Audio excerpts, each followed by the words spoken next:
Magandang gabi po, Luzon, Visayas at Mindanao. Karumal-dumal ang sinapit ng dalawang bata sa Cavite na hinostage at pinagsasaksak ng sarili nilang ama. Nadamay rin at hinostage ang isa nilang kapitbahay. Patay ang isang anak at ang mismong suspect na ayon sa kanyang misis ay nagkaproblema umano sa utang. Nakatutok si Sandra Aguinaldo. Sa cellphone video ito, makikita ang hostage taker na palakad-lakad sa balkonahe ng isang gusali kung saan nangungupahan ang kanyang pamilya sa barangay Sampaloc 4, Dasmariñas, Cavite. Hawak niya noon ang kanyang 7 taong gulang na anak at may dala ring patalin. Pero noong mga sandaling ito, wala na palang buhay ang isa pa niyang anak na 5 taong gulang na naiwan sa loob ng kanilang tirahan. Makikita sa ilang larawan ang bakas na iniwan ng malagim na pangyayari na ikinasawi ng bata sa kamay ng kanyang sariling ama. Ang kapitan ng barangay Sampaloc 4 ang isa sa nauna sa lugar. Bilang dating sundalo, kinausap daw niya ang suspect para malibang ito. Ang misis nito, kasalukuyan naman noong tumatawag din ng tulong sa mga kaanak. Nililibang ko siya, kaya lang bigla siyang nawala sa vision ko. Nakarinig na lang ako ng lagabog at alam ko na may sinisira na siyang pintuan at gusto niya, may mga border doon na gusto niya mapasok. Kaya lang pagdating namin sa taas, sira na yung pintuan. Sa puntong ito, isa pang babae na border ng gusali ang naging hostage. Kalaunan, lubha na umanong naging mapanganib ang sitwasyon habang hawak ng hostage taker ang anak at ang babaeng border. Noon na pumasok ang mga pulis. Karinig na kami ng umaaray, kaya ang ginawa na lang namin, inakit na namin na grass up na kami doon. Papunta sa kanya. Wala na talagang choice ang polis kami na kung hindi talagang akyatin na siya. Patay ang suspect. Isinugod naman sa ospital ang 2 biktimang nagtamo ng mga sugat mula sa kutsilyo. Ngayon, nakaburol na ang mag-ama malapit sa kanilang tirahan. Tumanggi nang humarap sa kamera ang misis ng suspect pero sinabi niya sa aming bago mangyari ito, na-depress ang kanyang mister at nagsabing meron siyang utang. Hindi na rin anya ito halos kumakain dahil sa kakaisip sa kanyang problema. Para sa GMA Integrated News, Sandra Aguinaldo, nakatutok 24 oras. Kalunos-lunos ang sinapit ng senior citizen na kasambahay sa Rizal matapos siyang pagpupukpukin ng electric grinder. Ang suspect may hinanakit umano sa biktima kaya nagawa ang krimen. Nakatutok si EJ Gomez. Nakadapa, duguan at wala ng buhay nang matagpuan ng mga otoridad ang 70 anyos na babaeng kasambahay sa pinagtatrabaho niyang bahay sa Barangay San Isidro, Taytay, Rizal. Ang biktimang kinilalang si Rose Simon, pinagpapalo ng electric grinder sa ulo ayon sa pulisya. Suspect sa krimen ang dating caregiver sa bahay. Magkasama raw ang dalawa bago ang insidente. Inalok umano ng trabaho ng biktima ang suspect na napag-alamang may utang sa kanya.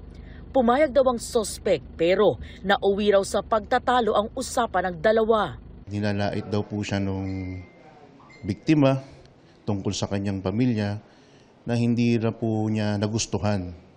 Nauwi po ito sa pagtatalo. Yung biktima raw po ang unang nanakit sa kanya. Binato daw po siya ng baso.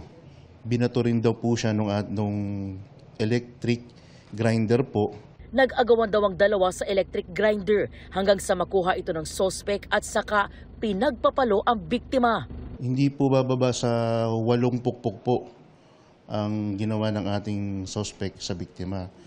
At hemorrhagic shock po ang sanhi ng pagkamatay ng ating biktima. Halos hindi na po makita, ma-identify yung mukha ng ating biktima. Sa follow-up operation ng pulisya, natunto ng suspect sa bahay ng kanyang anak sa Rodriguez, Rizal matapos ituro ng kanyang asawa.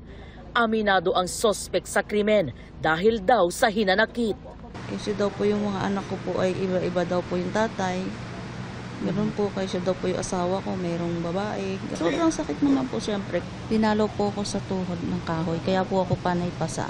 Yung electric grinder po, gusto niya pong ipukpok sa akin yun. Anong naaga ko po sa kanya yung grinder, sa kanya ko po naipukpok. Sobrang pagsisisi po. Hindi ko naman po sinasadyang kumantong sa ganung pangyayari. Talagang napakasakit sa aming magkakapatid, sa mga anak niya. Hindi namin matanggap ang pangyayari. Buhay ang kinuha niya, maaari lang pagdusahan po niya. Sa custodial facility ng Taytay Police nakakulong ang suspect na inquest na siya at sinampahan ng kasong homicide. Para sa GMA Integrated News, EJ Gomez, nakatutok 24 oras. Sumiklab ang barilan sa tipo-tipo Basilan dahil sa rido o away ng mga angkan. Hinahanap kasi ng isang grupo ang namaril umano sa isa nilang kaanak sa Lamitan. Umabot sa mahigit 7,000 ang lumikas. Nakatutok si Marisol Abdurrahman.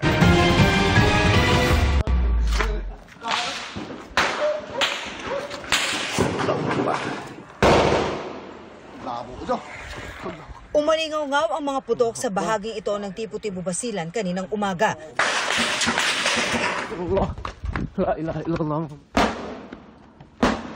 Ang mga nabulabog at takot na mga residente hindi alam kung saan magtatago.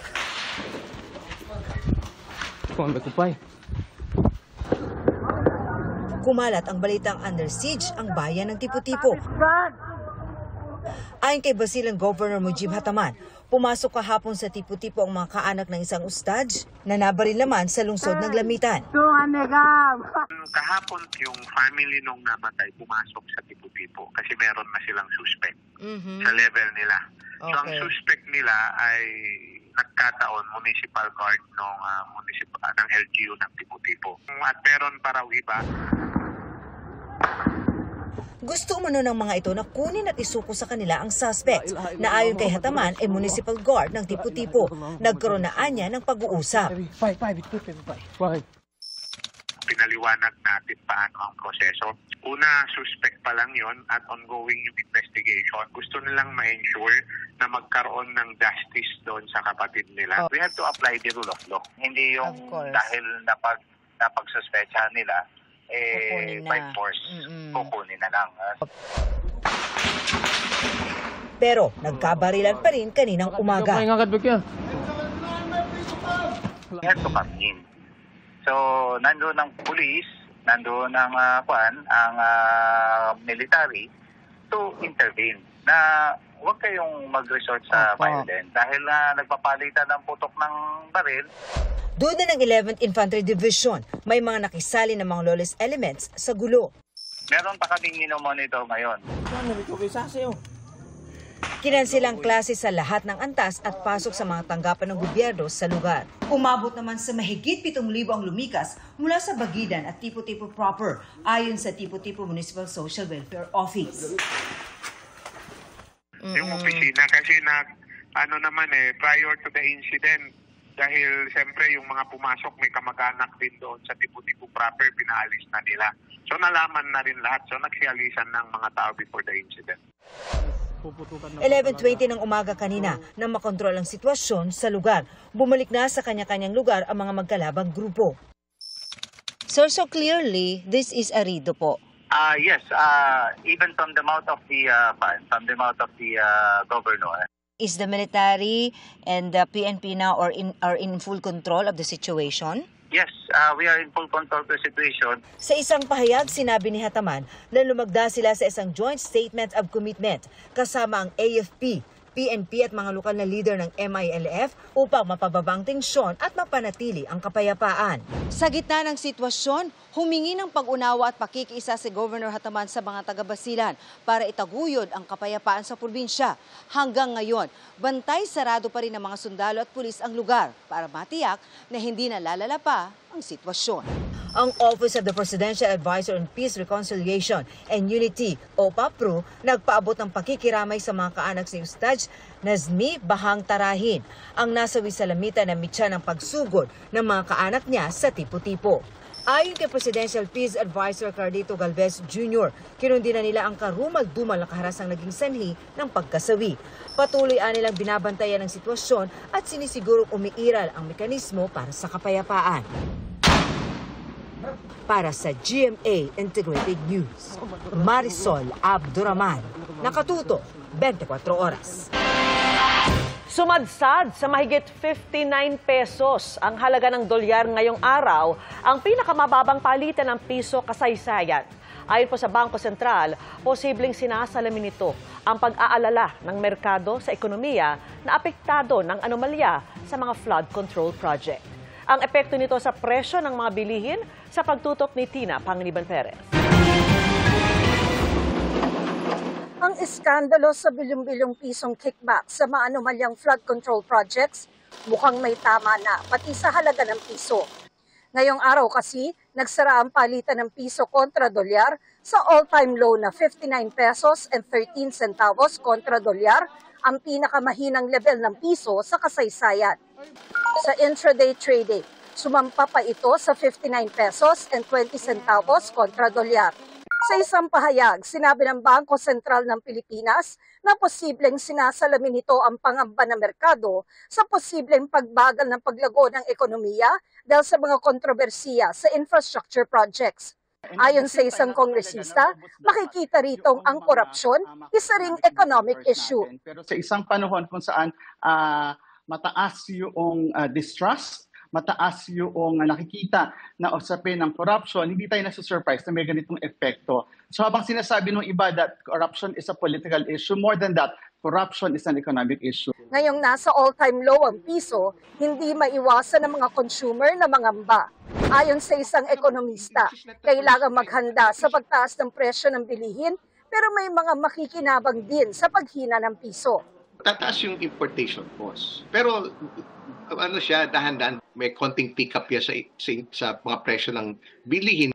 Umakit yung dollar, a little over 59 ngayon, sino makikinabang dyan? Yung mga kumikita in US dollars. Mga exporter, mga BPO, OFWs, of course, pampapasko pa naman, di ba? So, mataas yung palitan, no? So, yung mga turista, yung mga foreign investors na mamumuhunan pala sa Pilipinas.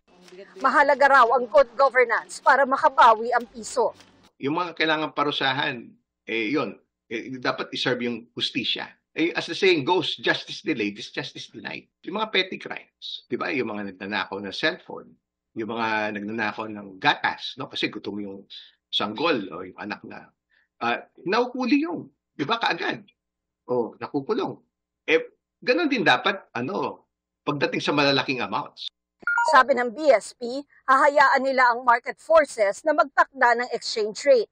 At kung mag-participate man daw ang BSP sa palitan ng dolyar, ito ay para lamang maiwasang makaapekto ito sa inflation o pagtaas ng presyo ng bilihin, sa halip na makontrol ang pagbabago ng forex sa araw-araw. Tiniyak din ng BSP na suportado ang piso ng pumapasok na remittance, mabilis na paglago ng ating ekonomiya, mababang inflation at mga kasalukuyang reforma sa bansa, pati na rin ang pagpasok ng foreign exchange mula sa BPO, turismo at mga OFW. Para sa GMA Integrated News, Tina Panganiban Perez, nakatutok 24 oras.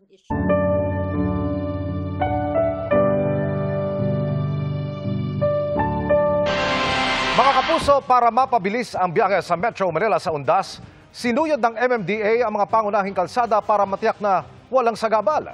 May araw ding suspendido muna ang number coding. Nakatutok si Oscar Oida. Alam niyo rin kung bawal dito? Ano yan Ano po?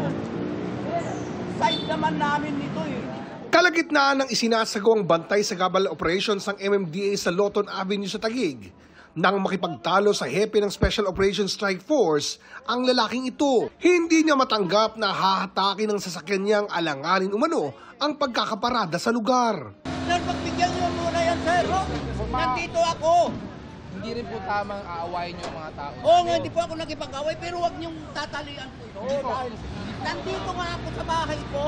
Nandiyan ka ba nung dumating ang Ay, mabilis po kayo Sa tinagal-tagal ng diskusyon, sa hatakan pa rin, nauwi ang lahat. Bukod sa Loton, Pinasadahan din ng MMDA ang kahabaan ng JP Rizal at C5. Pinagkukuha ang mga nakabalagbag sa bangketa, mapagamit sa bahay o ginawang extension ng mga tindahan. Marami ring nato at natikitan. Target ng mga enforcer na matiyak na madadaanan ang mga nasabing kalsada bilang paghahanda sa undas. JP Rizal and JP Rizal Extension is an alternate route. So itong mga kalsadang ito, napakalaki po ng tulong sa ating mga kababayan na bumabiyahe para hindi po maantala o bumagal po ang kanilang mga travel time. Mas marami pang natikitan ng pasadahan ng mga enforcer ang kahabaan ng Chino Roces Extension sa Taguig pa rin. Ang isang sasakyan na pinapakarwa sa lugar, di pa man nababanlawan, no choice kundi sumibat. Wala namang nagawa ang mga taga roon kundi kusang magligpit ng mga gamit nilang ipinusisyon na sa bangketa. So we really have to keep on implementing it on a bigger scale and also on a more consistent approach na hindi lang po ang national agency tulad po ng MMDA but also down to the barangay level. Kailangan po magkaroon ng pangil o maibalik natin ang pangil ng batas sa kalsada. Bilang paghahanda pa rin sa undas, suspendido ang expanded number coding scheme sa darating na Biyernes, October 31, matapos itong ideklarang non-working special holiday bilang paggunita sa bisperas ng All Saints Day. Make sure that your vehicles are roadworthy. I-check natin na maigi ang makina, ang preno, ang engine oil to ensure na wala pong maging aberya or any road accidents na mangyayari. Ang NCRPO naman magpapakalat ng libu-libong pulis para magbantay sa mga sementeryo at iba pang lugar na inaasahang pupuntahan ng publiko sa undas. Sa ngayon, wala pa naman daw silang nakikitang anumang banta. Para sa GMA Integrated News, Oscar Oida, nakatutok, 24 oras. Tila bumalik ang alaala ng pandemic lockdown sa isang universidad sa Pampanga kung saan maraming estudyante at tauhan ang tinamaan ng mga malatrangkasong sakit. Halos 2 linggo na silang walang face-to-face classes at ibinalik ang ilang health protocol tulad noong pandemya. Nakatutok si June Veneracion.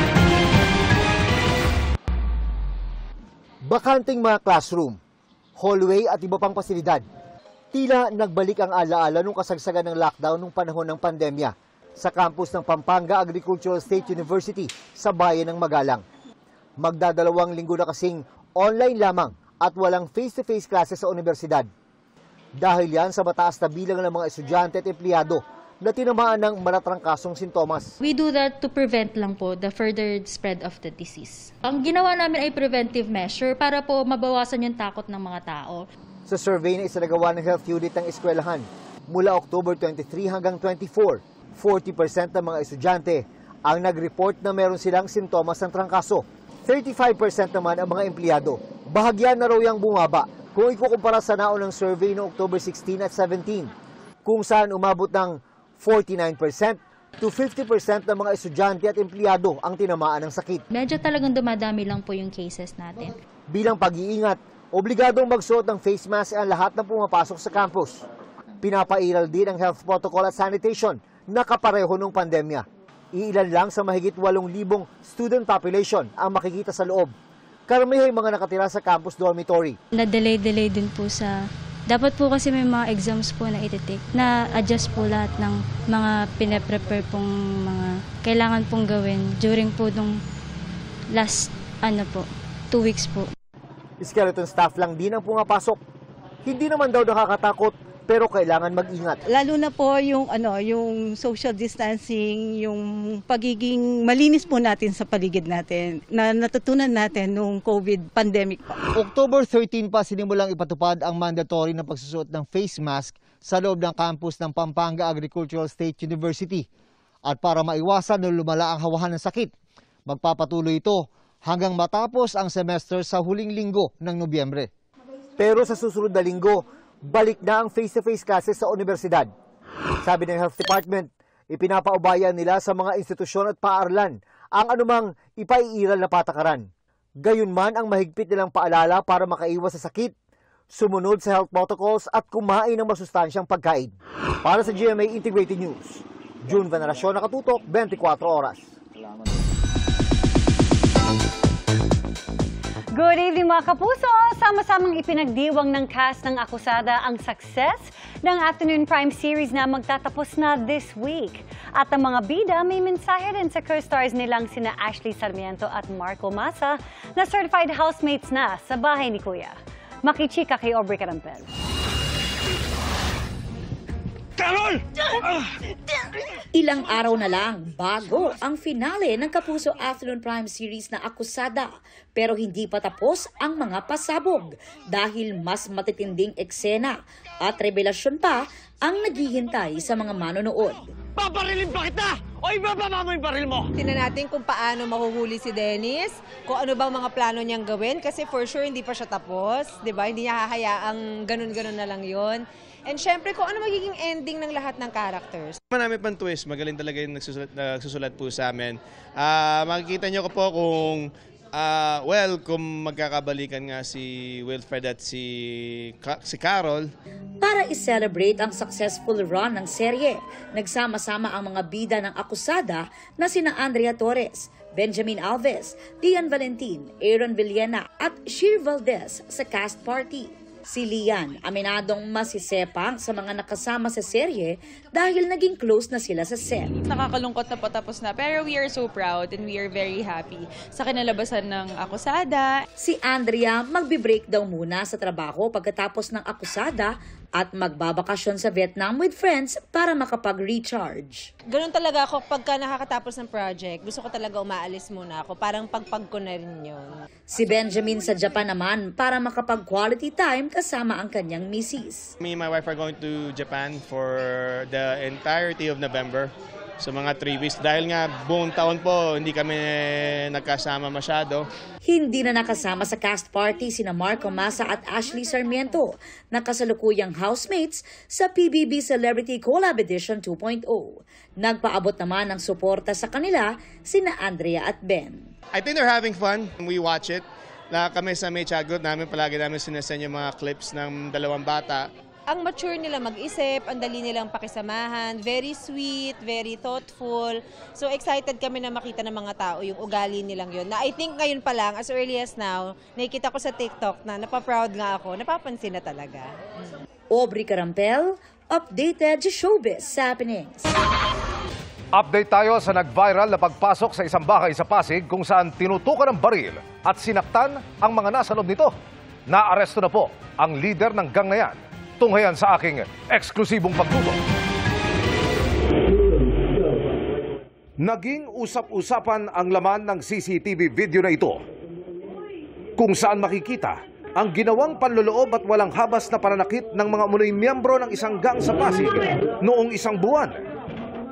Hindi nakaligtas sa sampal, suntok at sipa ang mga taong inabutan ng gang sa loob ng bahay. Unang natukoy ng Pasig Police ang 3 sa mga suspect na pawang mga miyembro umano ng gang na kung tawagi True Brown Style. Lumutang ang mga ito sa kanilang himpilan at una ng nakasuhan. Habang ang itinuturong utak ng bayolenteng panloloob, ang lalaking nakapulang sombrero sa video, nadakip naman kahapon ng Pasig Police sa isang drug buy-bust operation. Nagsagawa po kami ng operational research at nalaman po namin na ito po palang pinaka-leader po nila ay involved din sa illegal na droga. Na-recover din po natin sa kanya ang isa pong calibre 45 na baril. Pati ang baril na bitbit niya ng pasukin ng bahay, na-recover din ng pulisya. Ayon sa Pasig Police, puntirya raw talaga ng suspect na kunin ng isa sa menor de edad na babae sa bahay kaya nila ito nilooban. Nasabi niya lang po during sa aming pagtatanong sa kanya ay allegedly girlfriend niya raw po itong minor de edad. Bukod sa illegal possession of firearms, physical injuries at kasong may kinalaman sa illegal na droga, kasama ang kasong child abuse sa kakaharapin ng suspect na may mensahe sa kanilang nasaktan. Sa nagkabiyado ko, pasensya na po kayo. Yun lang po. Alam niyo naman din po yun. Ayon sa kanya, ikinukulong at nagpaparescue lang daw sa kanya ang 13 anyos na babae, kaya niya pinasok ang bahay. Pero hindi na niya pinalawig ang kanyang mga paliwanag. No comment po ako dyan. Yes, no comment lang po ako. Sa korte lang po magpapaliwanag. Bali, ang hinahanap pa po natin po rito yung mga kasamaan po niya na pumasok doon po sa loob ng bahay at kasama rin po sila sa mga sasampahan natin na reklamo. Para sa GMA Integrated News, Emilio Sumangil, nakatutok 24 oras.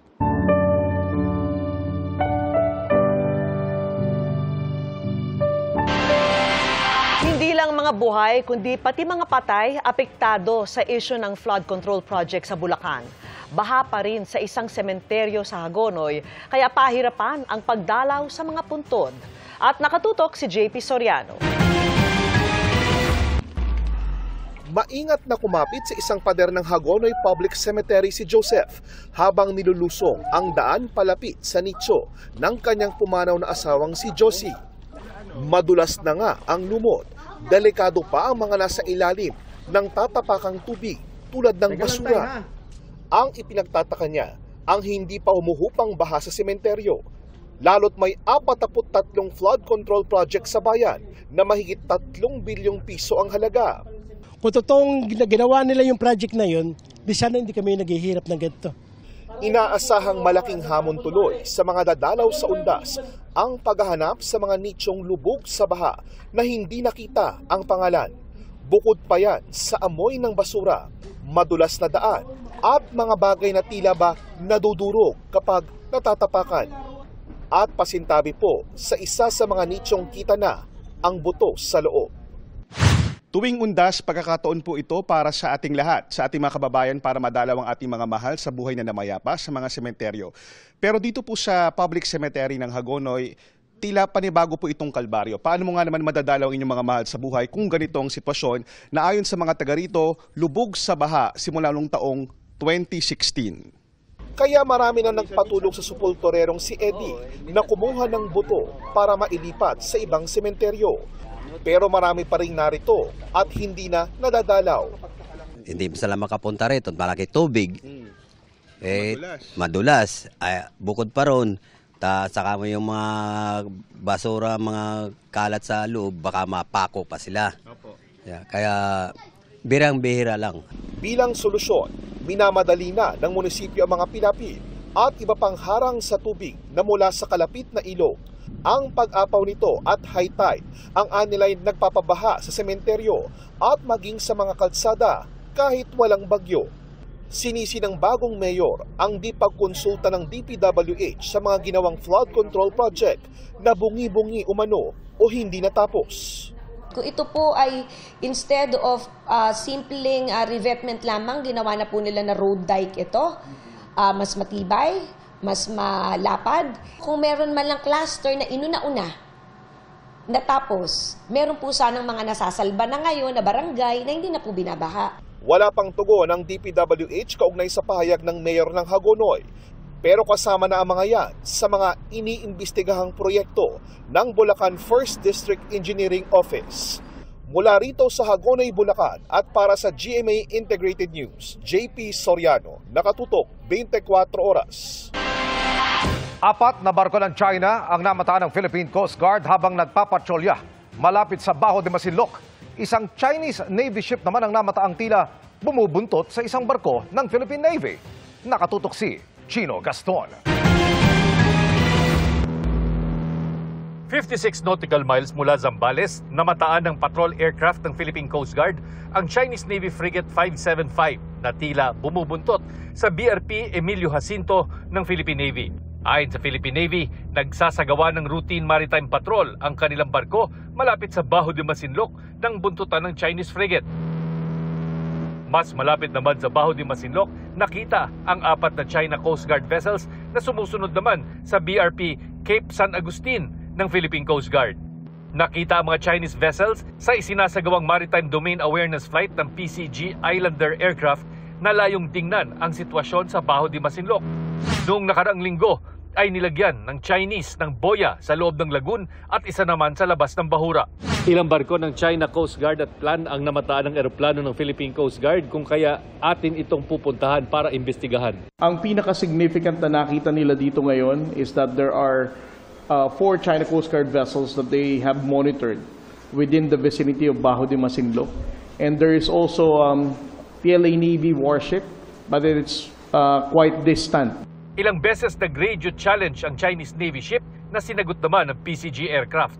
Patuloy na inaalmahan ng Pilipinas ang pagdeklara ng China ng isang nature reserve, ang Baho de Masinloc, na 120 nautical miles ang layo mula Zambales at nasa loob ng 200 nautical miles exclusive economic zone ng Pilipinas. It is actually an extension of the gray zone activities. Earlier we have identified that illegal, coercive, aggressive, deceptive. But with the establishment of this nature reserve, basically it's already an extension also. No? It is a civilian environmental action to expand influence without open conflict. Ayon sa PCG, normal daw ang dami ng mga Chinese vessels sa West Philippine Sea sa ngayon at napapansing dumarami lang tuwing nagsasagawa ng kadiwa ng bagong bayaning mangingisda missions sa Baho de Masinloc para hatiran ng supply at krudo ang mga mangingisda roon. Para sa GMA Integrated News, Chino Gaston nakatutok, 24 oras. Pressured si Chris Bernal sa kanyang comeback series sa GMA na House of Lies, kung saan first time niyang makakasama si Beauty Gonzales. Ang iba pang cast ng serye kilalanin sa chika ni Aubrey Carampel. Bigatin ang mga artistang bibida sa pinakabagong drama offering ng GMA Network. Sa story conference ng House of Lies, ipinakilala na sina Beauty Gonzales at ang nagbabalik na si Chris Bernal. Up for another challenging role si Beauty at excited na siyang makatrabaho si Chris for the first time. I'm so blessed na finally pagbabalik mo, it's gonna be with this, and I know yung hunger and fire niya, alam mo yon kasi ilang years din siya nagpahinga, so I know how it feels na yung excitement mo pagbalik sa trabaho, ang dami mong baon. Si Chris naman alam na mapapasabak siya sa matinding aktingan. Nagaganap muling kontrabida matapos ang kanyang huling teleserye na Artikulo 247. So ngayon happy ako na kay Beauty naman kasi si Beauty ang galing din talagang artista. Medyo nape-pressure nga ako, kinakabahan talaga ako eh. Makakatambal naman ni Beauty si Mike Tan na first time niyang makakatrabaho. Kaya pag-amin ni Mike, medyo may ilang siya nung una. She's really different. Very lovely, very accommodating, mabait na tinanggal niya yung wall niya dun sa workshop. So mas nagkakaintindihan ka na madali rin palang mapatawa. So okay na. From the title pa lang talagang marami na raw komplikasyon ng story at layered ang mga karakter na nagustuhan daw ni Martin na gaganap namang asawa ng karakter ni Chris. Napakaganda ng story, daming twists, ang ganda ng role ko, so thankful ako sa GMA sa opportunity na ito. Kasama rin sa cast sina Jackie Lou Blanco, Gio Mana, Kyla Davis, Angel Cadaw at si Kokoy De Santos na mapapalaban daw sa acting dahil sa ibinigay sa kanyang role. Representation para sa mga tao na minsan talaga hindi tayo pinapakinggan, hindi tayo pinapaniwalaan, pero ang totoo, alam natin yung katotohanan. Aubrey Carampel, updated sa Showbiz Happenings. Parehong patay ang mga driver ng dalawang sasakyang nagsalpukan sa Quezon City. Ang nahulikam na aksidente tinutukan ni James Agustin. Mabilis ang takbo ng isang SUV sa CP Garcia Avenue sa Quezon City noong Biyernes nang biglang nasalpok nito ang isang AUV. Sa isa pang anggulo ng CCTV, kita na umikot ang dalawang sasakyan sa lakas ng pagkakabangga. Ayon sa pulisya, galing sa katipunan C5 ang SUV na papuntang University Avenue. Ang AUV naman nasa kabilang lane ng kalsada. Itong ating SUV, doon sa may bandang kurbada ng CP Garcia Avenue, medyo lumagpas siya ng linya sa kurbada at natumbok niya at nagkabanggaan sila nitong AUV na kasalubong niya. Naisugot sa ospital ang dalawang lalaking driver ng mga sasakyang nasangkot sa aksidente pero parehas na binawian ng buhay. Ang babaeng sakay ng AUV, critical ang kondisyon. Since yung parehong driver natin ay namatay, yung kanila pong criminal liability extinguished at yun pong civil ang pinag-uusapan po ng parehong partido sa ngayon.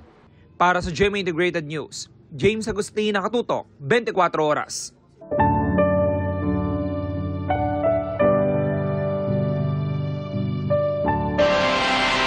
Mga kapuso, ramdam hanggang sa undas ang mga sakunang hinarap ng bansa ngayong taon kabilang ang mga lindol at mga baha. Maraming puntod ang kailangang ayusin at linisin dahil sa mga yan. Nakatutok si Rafi Tima. Halos isang buwan matapos tumama ang magnitude 6.9 na lindol sa Cebu noong September 30. Bakas pa rin ang pinsala nito sa Bogo City kabilang sa Corazon Cemetery sa Barangay Sambag. Bitak-bitak pa rin o sira ang ilang puntod. Ang ilan, maagang dumalaw ilang araw bago ang undas para planuhin ang pag-aayos ng mga pinsala. Oo, nadala na po mi susi sa amuang kanang kuan ma'am, kanang sa amuang apuhan, lolo, apuhan, mga apuhan namo. Dili mi ka on this weekend. Mo lagi siya ng tipak. Yan nag-uol man ko dai na may magpautang din ng utang nagkukwarta dai. Prioridad ng ilan ang pag-aayos ng mga puntod, kaya ito muna ang paggagamitan ng natanggap na ayuda. Dapat ang kalag-kalag nga. Di dahil na ito, doon naman po gihinabang mo na lang magigasto. Gigasto naman. Ang hinabang mo tang aparato sa inyo ang balay? Dire na lang.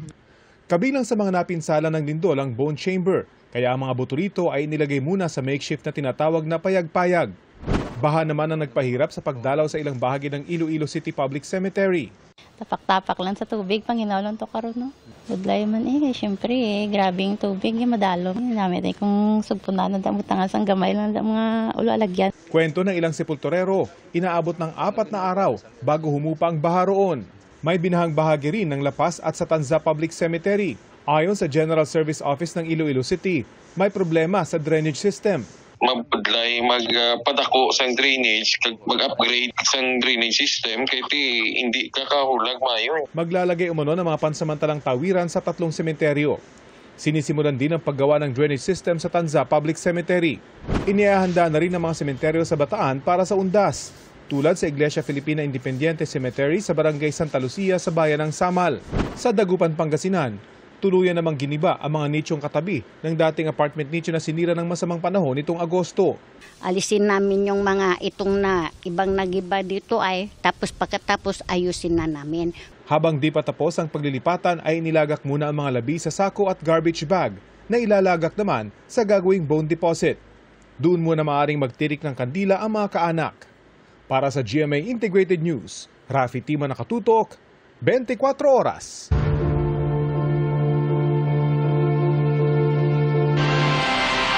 Tinakdaan na si dating Congressman Zaldico ng petsa ng pagharap nito sa Independent Commission on Infrastructure. At nakatutok si Joseph Morong. Ipinapatawag ng Independent Commission for Infrastructure o ICI si dating Ako Bicol Representative Zaldico sa November 11 at 12.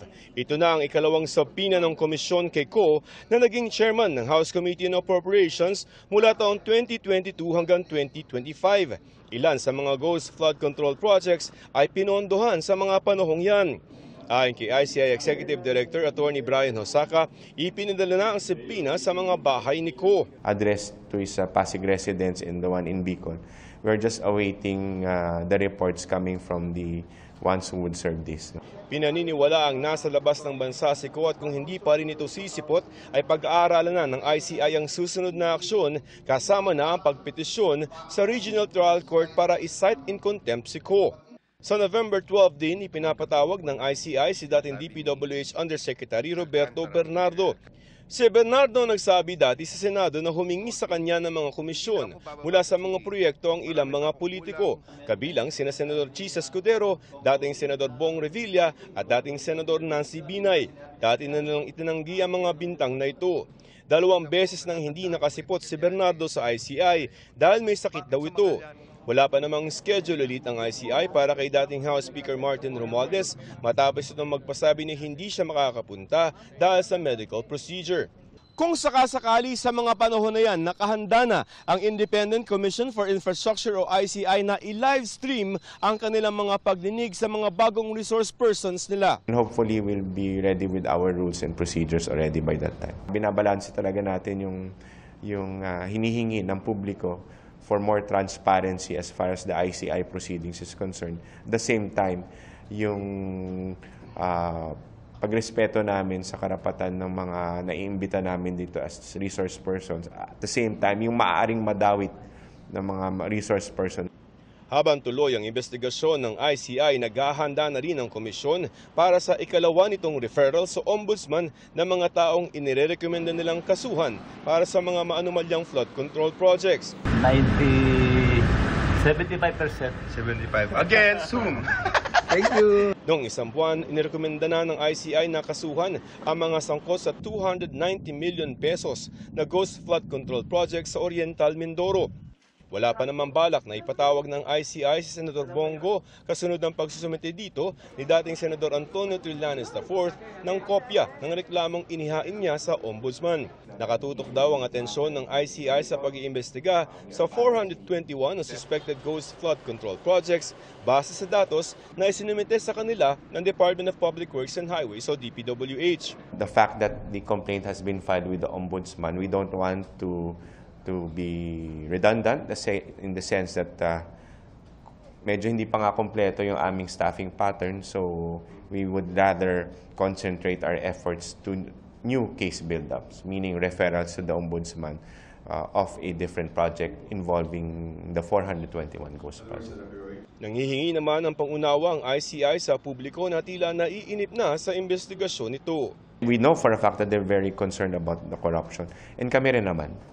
As I always say, the ICI is, hindi naman kami ang kalaban. In fact, kakampi kami. We're doing things to be able to make sure that those responsible dito sa nangyari na to, sa anomalous infrastructure projects na to, will be brought to justice. Mabalik yung pera ng mga nakaw ng mga taong to. Para sa GMA Integrated News, Joseph Morong, nakatutok 24 oras. Mga kapuso, nawala na yung low pressure area malapit sa Palawan pero 3 weather systems pa rin ang makakaapekto sa bansa at posibleng magdulot ng pag-ulan. Kabilang pa rin diyan ang Intertropical Convergence Zone o ITCZ, easterlies at northeast monsoon o amihan. Base sa datos ng Metro Weather, posibleng may pag-ulan sa umaga sa Batanes at Babuyan Islands. May mga kalat-kalat na ulan din sa eastern section ng Central at Southern Luzon, Bicol Region at Palawan. Mas maulan na sa hapon sa Luzon kasama ang Ilocos Region, Cagayan Valley, Central Luzon, Calabarzon at Mimaropa. Sa Metro Manila naman, umaga pa lamang maaaring may tsansa na ng ulan sa ilang lungsod. Mas tataas pa yan pagdating ng tanghali o hapon at posibleng maulit sa gabi. Uulanin din ang malaking bahagi ng Visayas at Mindanao sa hapon. May malalakas na ulan lalo na sa Western Visayas, Negros Island Region, pati sa Samar at Leyte provinces. Halos buong Mindanao naman ang makakaranas ng matinding ulan gaya ng Caraga, Davao Region, Northern Mindanao, Barma at Soc-Sargen. Maging alerto pa rin dahil pwede itong magpabaha o magdulot ng landslide kapag nagtuloy-tuloy ang buhos ng malalakas na ulan. May nakataas namang gale warning sa Batanes at Babuyan Islands, kaya delikadong maglayag ang maliliit na sasakyang pandagat dahil sa malalaking alon. Samantala, ayon sa Pag-asa, posibleng may bagong mabuong LPA mula sa ITCZ sa mga susunod na araw, kaya patuloy po kayong tumutok sa magiging lagay ng panahon sa nalalapit na undas. National Maritime Council binatikos ang pagdeklara ng China sa Bajo de Masinloc bilang Nature Reserve. Pagsuporta nila yan sa pahayag ni Pangulong Bongbong Marcos laban sa deklarasyon ng China. At nakatutok si Ivan Mayrina. Sa harap ng mga kapwa world leader sa ASEAN East Asia Summit kabilang si Chinese Premier Li Qiang, ipinarating ni Pangulong Bongbong Marcos ang protesta ng Pilipinas sa pagdeklara sa Bajo de Masinloc bilang Nature Reserve ng ating kapitbahay sa Hilaga. Git ng Pangulo, labag ito sa soberanya ng Pilipinas, UNCLOS at sa arbitral ruling pabor sa Pilipinas noong 2016. Kinontra ito ni China Foreign Ministry spokesperson Guo Jiakun. Sabay sa niya sadyang paglabag at papang-udyok ng mga aktibidad ng Pilipinas bilang ugat ng tensyon sa rehiyon. Pero handaan niyan China na ayusin ang anumang alitan sa dagat sa pamamagitan ng dialogo at konsultasyon sa Pilipinas. Gayon din ang pakikipag-ugnayan sa mga bansa sa ASEAN para sa buo at epektibong pagpapatupad ng Declaration on the Code of Conduct of Parties in the South China Sea, pagsulong ng mga konsultasyon sa Code of Conduct sa South China Sea, at sama-samang pagpapatupad ng kapayapaan at katatagan sa rehiyon. Nanawagan din ng China sa ibang bansa na sumunod sa mga probisyon ng Declaration on the Conduct of Parties in the South China Sea at tigilan ng mga paglabag, pang-uudyok at pagpapakalat ng takot. Ang deklarasyon na ginawa ng China nitong September 12, isa sa mga iniulat ng National Maritime Council na pinakamahalagang pangyayari sa ikatlong quarter ng 2025. The Declaration of Reserve is the height of China's hypocrisy. Kinalbo nila yung Scarborough Shoal, and yet they claim that they are the stewards of the marine environment.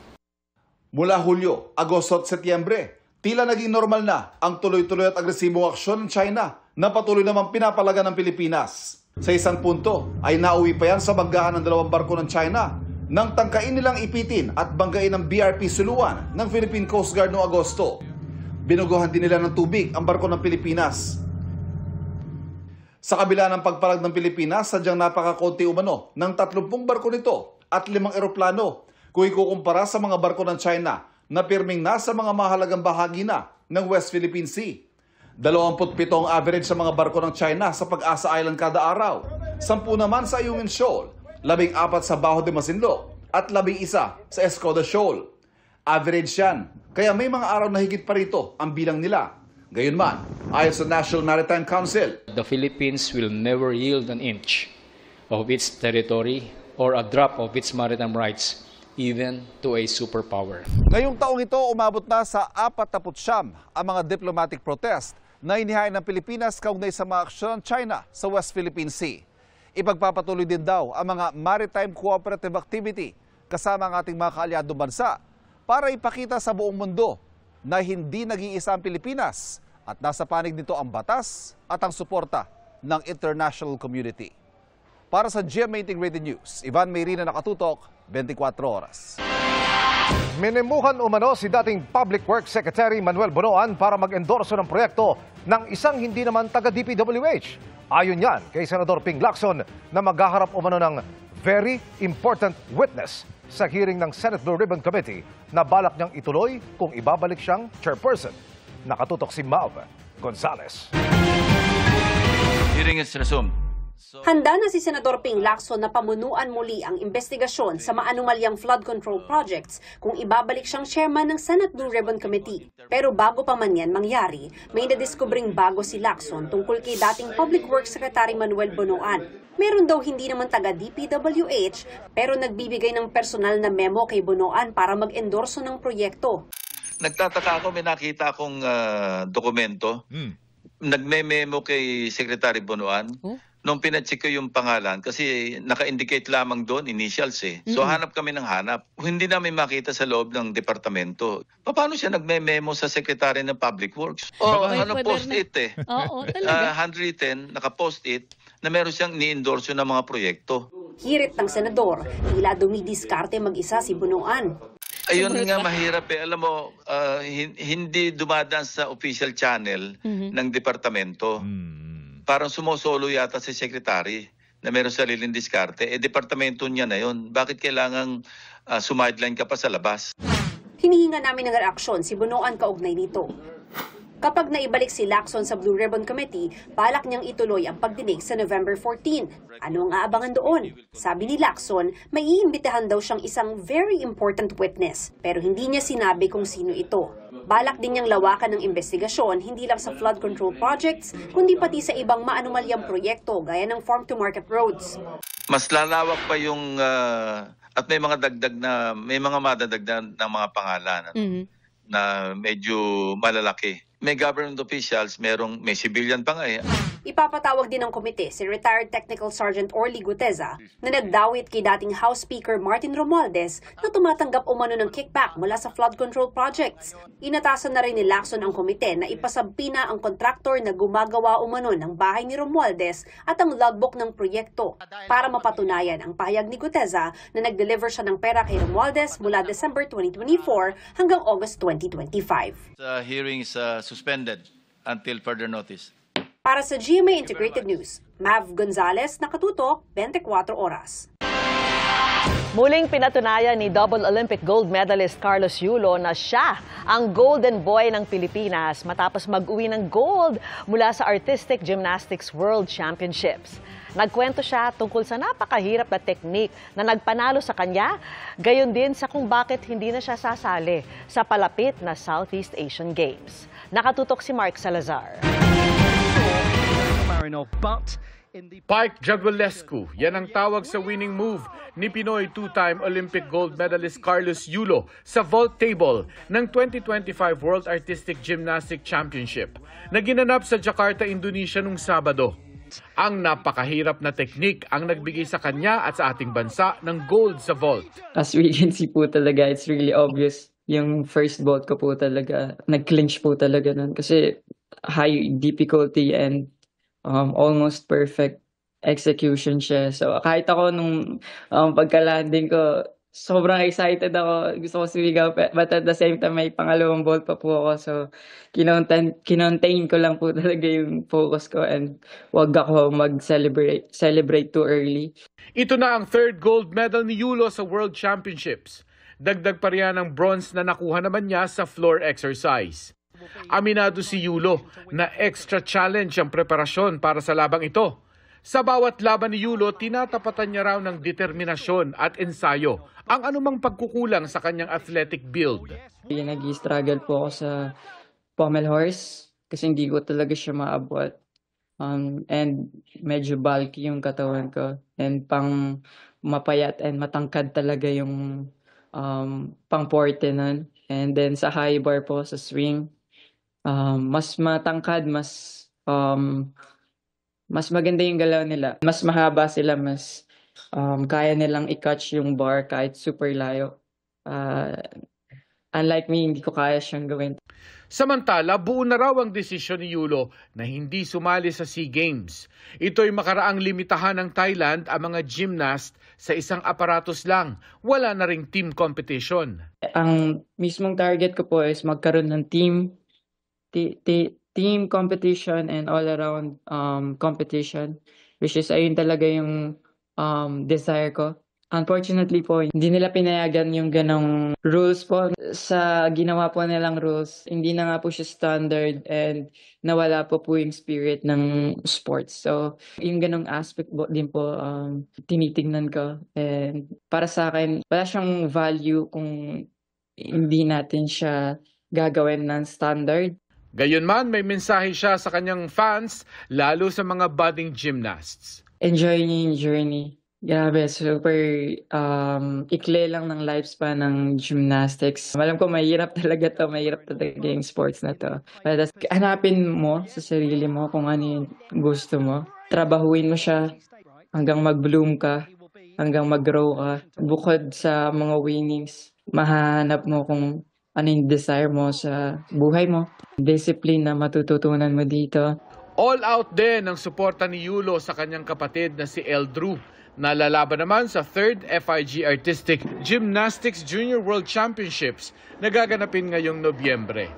Super excited for him. May potential po talaga yung kapatid ko. And makikita niya naman po, like, ginagawa niya yung best niya para sa sarili niyang pangarap. And tinatrust ko yung process na kung ano yung pinagdadaanan niya ngayon. And alam ko na kakayanin niya. Gusto ko lang mag-enjoy siya.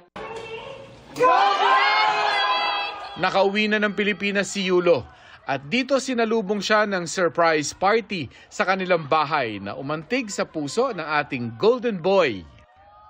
Para sa GMA Integrated News, Mark Salazar, nakatutok 24 oras. Malaking hamon ang pagpaparami sa mga endangered species tulad ng Palawan hornbill. Kaya malaking tagumpay na maituturing sa larangan ng bird conservation ang hindi lang isa, kundi 2 unang captive breed ng isang grupo sa naturang uri ng ibon. Nakatutok si Jonathan Andal. Matapos ang mahigit 1 taon at 2 bigong tangka, tagumpay na nakapagpisa ng sisiw ang Palawan hornbill ng Catala Foundation Incorporated. At hindi lang isa kundi 2 ang unang captive breed nila ng endangered Palawan hornbill.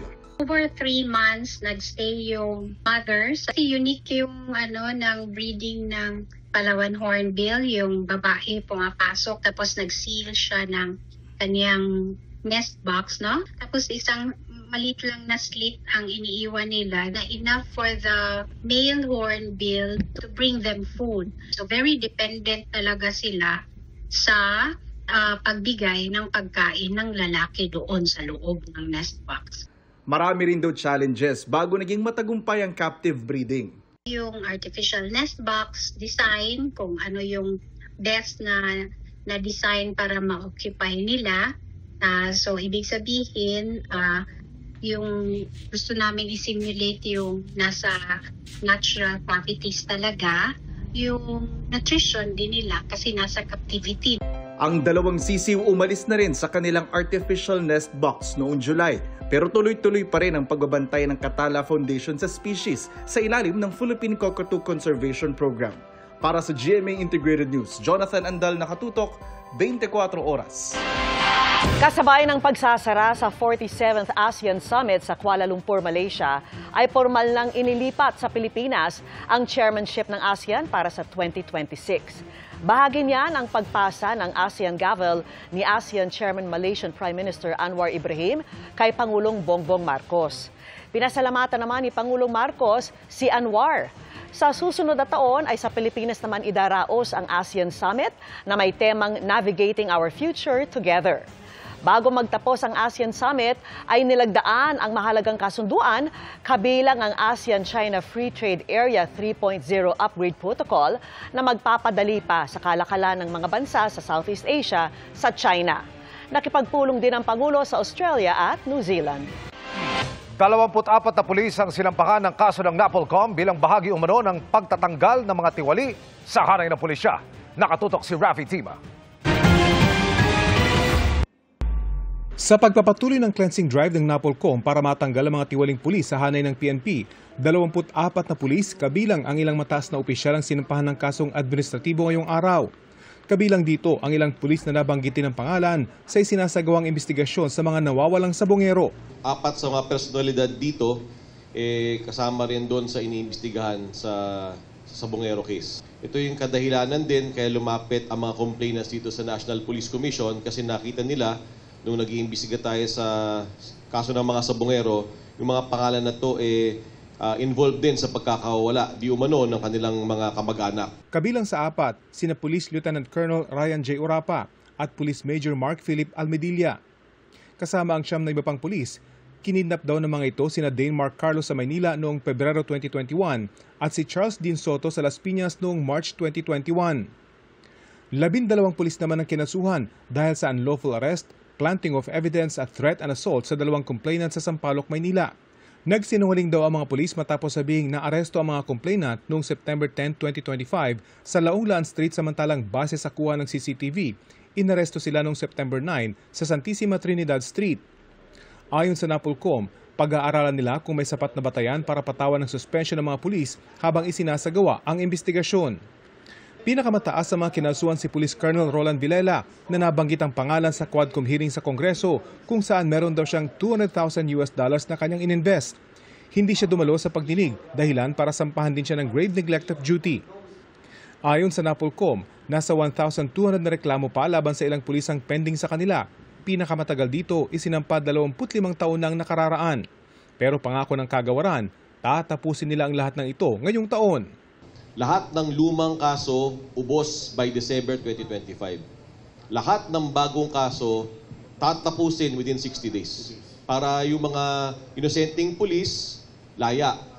Hindi na nila kailangang isipin na merong mga harassment cases laban sa kanila. Pero doon sa mga walang yang pulis, nakaharap na sila ng katapat nila, tatanggalin natin sila sa serbisyo.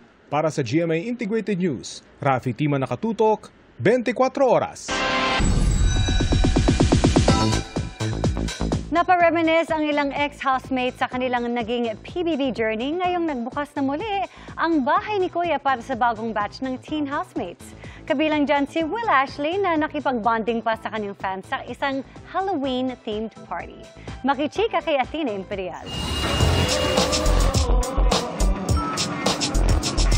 Sa pagpasok ng 20 bagong housemates sa bahay ni Kuya, napabalik tanaw sa kanilang journey ang housemates ng matagumpay na unang season ng Pinoy Big Brother Celebrity Collab Edition. Sa post sa IG, idinaan ni Nation's son Will Ashley ang kanyang pasasalamat sa lahat ng natutunang lesson sa loob ng bahay ni Kuya. Once-in-a-lifetime experience din ang turing ni Josh Ford sa kanyang pagiging housemate na nagturo sa kanyang itrato ang iba with love, patience, and kindness. Hiling naman ni AZ Martinez sa new batch ng housemates, i-enjoy ang kanilang journey sa bahay na naging saksi rin sa kanyang roller coaster of emotions. Di lang sila ang nasesepangs kundi ang fans. Kaya naman tuwang-tuwa ang marami nang makitang nag-get together sa isang nature adventure sina Josh at AZ, kasama sina Vince Maristella, Cyril Manabat at Kira Ballinger. Enjoy sa paliligo sa ilog ang former PBB housemates. Nag-picnic din ang grupo. At may kilig na hatid ang photos together ng Team Kish. Ngayong araw naman, bumisita sa labas ng PBB house sina AZ at Vince. Gayon din si Sparkle Star and big winner Mika Salamanca, pati na si Will. In Gryffindor uniform ding dumalo si Will sa kanyang fan meet. Ang supporters, kanya-kanyang aura in their costumes. Kwento ni Will, busy sila ngayon ang kanyang PBB batchmates sa shoot ng The Secrets of Hotel 88 na collab project ng GMA at ABS-CBN. Kakauwi ko nga lang po galing lock-in taping namin. Kaya nakakatuwa kasi magkakasama kaming mga housemates. Bukod dyan, ongoing pa rin daw ang shoot para sa pelikulang Love You So Bad na official entry para sa Metro Manila Film Fest 2025. We're very excited na mapanood to ng mga tao kasi pinaghandaan talaga namin. Pinaghandaan namin, pati si Direk May talagang minimake sure na perfect yung kalalabasan ng film. Athena Imperial updated sa Showbiz Happenings. Sa 19 na senador na naglabas na ng kanilang Statements of Assets, Liabilities and Net Worth, pinakamalaki ang idineklarang net worth si Senador Mark Villar. Aabot yan sa 1.26 billion pesos. Mas malaki sa net worth ng ikalawang bilyonaryo sa Senado na si Senador Raffy Tulfo. Nakatutok si Mav Gonzalez. Batay sa inilabas niyang Statement of Assets, Liabilities and Net Worth o SALN, mahigit 1.26 billion pesos ang idineklarang net worth ni Senador Mark Villar. Kabilang sa kanyang assets, ang mahigit 349 million pesos na mga bahay, condominium units at lupa. Wala siyang idineklarang liabilities. Umabot sa mahigit 656 million pesos ang yaman ni Senador Erwin Tulfo, kabilang ang ilang lupain, 11 sasakyan, 4 na baril at halos 200 million pesos na cash sa bangko. Abot naman ng halos 160 million pesos ang utang niya, kaya nasa 497 million ang kanyang net worth. Si Senate Majority Leader Mig Subiri naman, abot mahigit 631 million pesos ang halaga ng yaman. Kabilang sa idineklara niya ang 18 lupain, iba't ibang sasakyan at shares na lampas 500 million pesos ang halaga. Mahigit 200 million pesos naman ang utang niya, kaya lampas 431 million pesos ang kanyang net worth. Si neophyte Senator na si Camille Villar nagdeklara naman ng assets na mahigit 362 million pesos. Pinakamalaki rito ang mahigit 214 million pesos na other personal properties, pero hindi nakasaad kung ano-ano ang mga ito. Nakasaad din sa kanyang SALN ng interes sa ilang kumpanya ng kanyang pamilya. Wala siyang idineklarang liabilities. Ang yaman naman ni Senador Ping Lacson aabot sa halos 257 million pesos. Kabilang dyan ang isang loteng may halagang 160,000 pesos at mga cash at investments na mahigit 256 million pesos. Halos 12 million pesos naman ang utang niya, kaya abot sa halos 245 million pesos ang kanyang net worth. Ang yaman naman ni Senador Jinggoy Estrada abot sa 252 million pesos. Nasa kalahati nito ay iba't ibang bahay at condominium unit, habang halos 100 million pesos ang investments. Meron siyang 31 million pesos na utang, kaya 221 million pesos ang kanyang net worth. Si Senador Lito Lapid naman, merong mahigit 294 million pesos na halaga ng yaman, pero hindi nakalista kung ano-ano ang mga ari-ariang ito. Meron siyang mahigit 92 million pesos na utang, kaya nasa mahigit 202 million pesos ang kanyang net worth. Si Senador JV Ejercito, mahigit 179 million pesos ang idineklarang yaman. Kabilang dyan ay mga bahay, sasakyan at ang shares niya sa Buildworth Development Corporation. May utang siyang halos 42 million pesos, kaya mahigit 137 million pesos ang net worth. Si Senador Pia Cayetano naman, umabot sa mahigit 151 million pesos ang assets. Wala siyang idineklarang real property, pero may cash, stocks at iba pang investments at incorporator siya ng 7 kumpanya. Meron siyang halos 23 million pesos na utang, kaya abot sa mahigit 128 million pesos ang net worth. Si Senador Bam Aquino, mahigit 86 million pesos ang yaman. Nakaramihan ay real properties, cash at investments. Wala siyang liabilities, kaya yan din ang halaga ng kanyang net worth. Ang yaman naman ni Senador Loren Legarda ay mahigit 100 million pesos. Pinakamalaki niyang asset ang isang condominium unit na lampas 28 million pesos ang halaga. May mahigit 21 million pesos siyang utang, kaya nasa halos 80 million pesos ang kanyang net worth. Umabot naman ang yaman ni Senador Joel Villanueva sa mahigit 72 million pesos. Kabilang sa yaman niya ang 19 na real property. Isa rito ay idineklarang donasyon kaya walang binayaran. Ang ibang yaman ay stocks niya sa ilang kumpanya. Nasa 23 million pesos naman ang kanyang liabilities, kaya halos 50 million pesos ang kanyang net worth. Ang idineklarang yaman naman ni Senador Cheese Escudero ay nasa mahigit 18 million pesos. Kabilang dyan ang 5 lote na minana niyang lahat kaya walang halagang nakasaad. Wala siyang utang kaya mahigit 18 million pesos din ang net worth. Nauna na naglabas ng kanilang salin sina Senate President Tito Soto, Senador Raffy Tulfo, Risa Ontiveros, Win Gatchalian, Kiko Pangilinan at Robin Padilla. Wala pang inilalabas na salin sina Senate Minority Leader Alan Peter Cayetano, Senador Bato de la Rosa, Bongo, Rodante Marcoleta at Amy Marcos. Para sa GMA Integrated News, Mav Gonzalez, nakatutok 24 oras. Bago magbalik Pilipinas mula sa ASEAN Summit ay sinagot ni Pangulong Bongbong Marcos ang iba-ibang issue kabilang ang tungkol sa West Philippine Sea at flood control projects. Nakatutok live si Maris Umali. Maris. Vicky, pagkatapos ng matagumpay na konklusyon ng 47th ASEAN at related summits dito sa Kuala Lumpur, Malaysia, humarap si Pangulong Bongbong Marcos sa media. Inamin niya na magiging mabigat ang tungkulin bilang susunod na host country ng ASEAN sa susunod na taon. Pero malaking oportunidad din daw ito para maisulong ang interes ng ating bansa. Kabilang na ang pagkakaroon ng epektibo at makabuluhang Code of Conduct sa South China Sea. Sinagot din niya ang iba pang mga katanungan ng media. Sa pakikipag-usap nga ni Pangulong Bongbong Marcos sa media pagkatapos ng ASEAN Summit sa Kuala Lumpur, tinanong ang Pangulo hinggil sa kaniyang pagtuligsa sa mga hakbang na ginagawa at balak gawin ng China sa West Philippine Sea. Sa harap mismo ni Chinese Premier Li Qiang, ayon sa Pangulo, hindi naman daw matapang ang kaniyang pananalita, pero kailangan ng Pilipinas ng tulong ng kaniyang mga kapwa leader sa ASEAN. This is the situation the Philippines finds itself in. Ito yung nangyayari sa amin.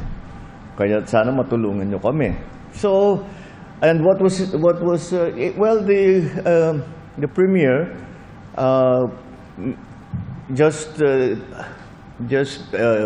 during his time to speak just said that this is as far as China is concerned, is within their local law and international law. Of course, we dispute that. But that's essentially how that diplomatic process works. Sang-ayon naman si Pangulong Marcos sa sinabi ni Malaysian Prime Minister Anwar Ibrahim na dapat resolbahin ang issue kabilang ang South China Sea sa loob lang ng ASEAN. Ipinunto ng Pangulo na bagaman mananatiling bilateral ang usapin ng Pilipinas at China, ASEAN pa rin ang dapat maging pangunahing tagapamuno sa pagresolba ng mga maritime issues. I fully agree with Prime Minister Anwar. The lead agency should be ASEAN. That makes it stronger, and that makes it more likely for us to be able to find a way forward.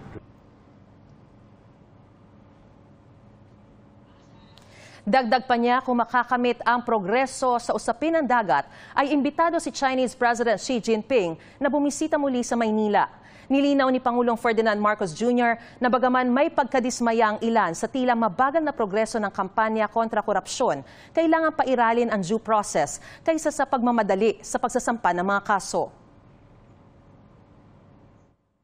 Can you imagine these people who have stolen billions from the government and from the people, nakawala dahil hindi maganda ang pagka-handle ng ebidensya? That would be much worse result.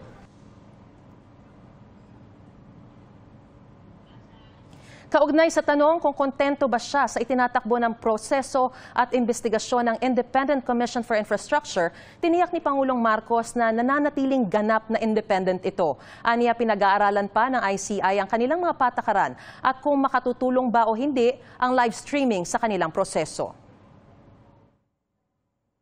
The executive, the government, hindi nakikialam dyan. We provide them a budget and we allow them to run everything the way they want, to hire the people that they want. They still have to finalize those so that we have a clear understanding of what is the best way to proceed.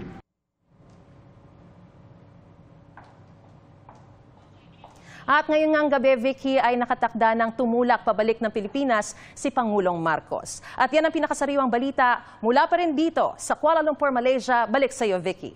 Maraming salamat sa iyo, Mariz Umali. Hindi flood control project ang ilan sa mga binanggit ng Department of Environment and Natural Resources o DENR sa Senado na nagdulot ng mga pagbaha. Ayon sa DENR, nilinaw sa kanila ni Public Works Secretary Vince Dizon sa DENR na ang listahan ng flood control projects na isinumite nito sa Interagency Subcommittee ay mayroon ding mga slope protection para sa mga pangunahing proyekto ng kalsada. Ang slope protection sa Laguna Lake Shore sa Taguig City na natalakay sa Senado ay bahagi umano ng road projects at hindi flood control project. Ayon sa DENR, sasailalim pa sa verification ng initial findings na iniharap nito sa Senado. Kabilang sa mga ahensyang magve-verify nito ang mismong DPWH. Sa pagdinig ng Senado kahapon para sa pondo ng DPWH, binanggit din ng DENR ang isang reclamation project sa Laguna de Bay. Ayon sa Laguna Lake Development Authority, walang coordination sa kanila ang proyektong ito.